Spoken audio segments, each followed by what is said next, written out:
Morning, second years. How are you? I really miss you, my key adult group.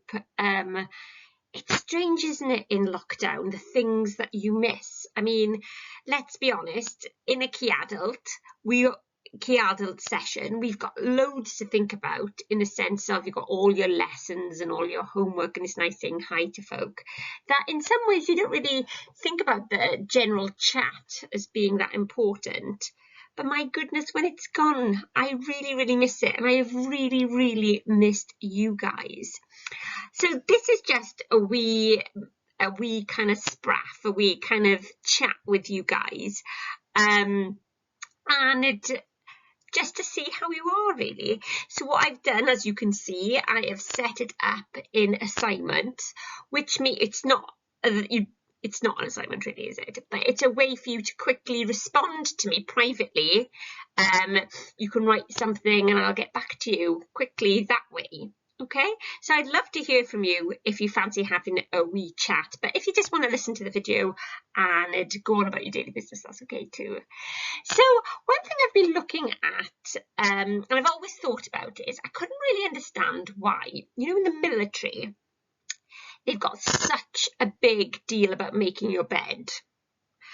I get it why the military makes such a big deal about having your gun clean or having your kit, in excellent, pristine condition, because, lives depend on that. But your bed, I mean, why does it have to be folded so nicely? And I came across it in a speech one ex-soldier was making. He said it was an act of self-care. He said it's a way of looking after your mental health. Now, this is actually true. I've learned this through bitter experience. Sometimes if you've got a lot on, feeling like you've done something really quickly can spur you on to do more. So making your bed is an act of self-care because within 3 minutes, and I'm not saying you have to do it to military standards, but within 3 minutes you've done something. It gives you a bit of it starts you on a roll.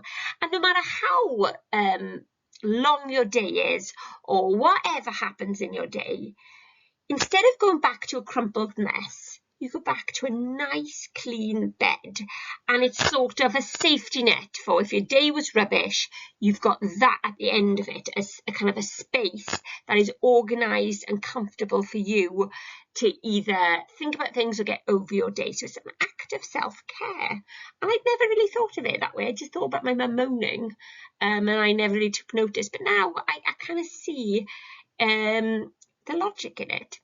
Similarly, I think, and this has taken me years to know this, so you need to treat your brain a bit like a computer.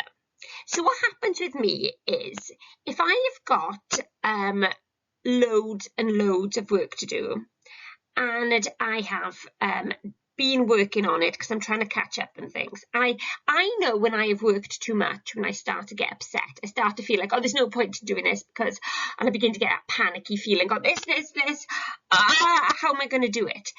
Think of your head as a computer that has heated up. What you need to do is switch it off and reboot it. So go and have a 5-10 minute break. That is the beauty of the pandemic. You can do that. You can do that. You can switch off. I often find going outside is a good way of getting to grips with it, getting to grips with whatever has been upsetting me. So, for example, yesterday, I had a lot of marking to do and I had a lot of lessons to plan. But you know what? It hit break time and I thought, you know what? I'm going to go for a little walk up the path, I've got this path to this hill in Musselburgh and look over it in St Michael's. It looks over and you can see the sea, and I'm going to go walk back again. And I thought to myself, I haven't got time to do that. I've got to mark this. But I thought, do you know what? No, my head is overworking and I need to reboot. I need to turn the computer off and on again, and then suddenly it works much quicker. And do you know what?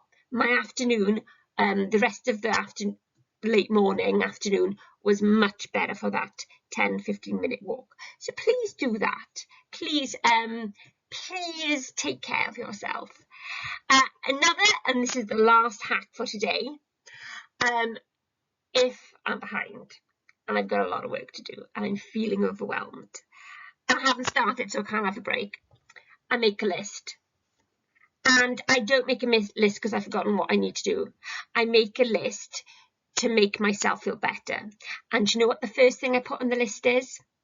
Make a list. So, number 1, make a list. Number 2, check your emails. Number 3, mark second year of work. Number 4, da-da-da. And then I can tick off number 1 because I've already made that list. And it's a wee psychological trick to help you keep going.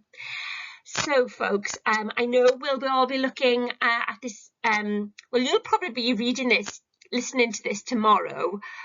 And I've done it, I've recorded this a day in advance, so I will certainly be tuning into the First Minister's announcements this afternoon with the hope that we will see each other very soon. But hang in there. This time we know we've got a vaccine coming, so there is a definite endpoint to this, and I'm really, really missing you. So leave me a comment.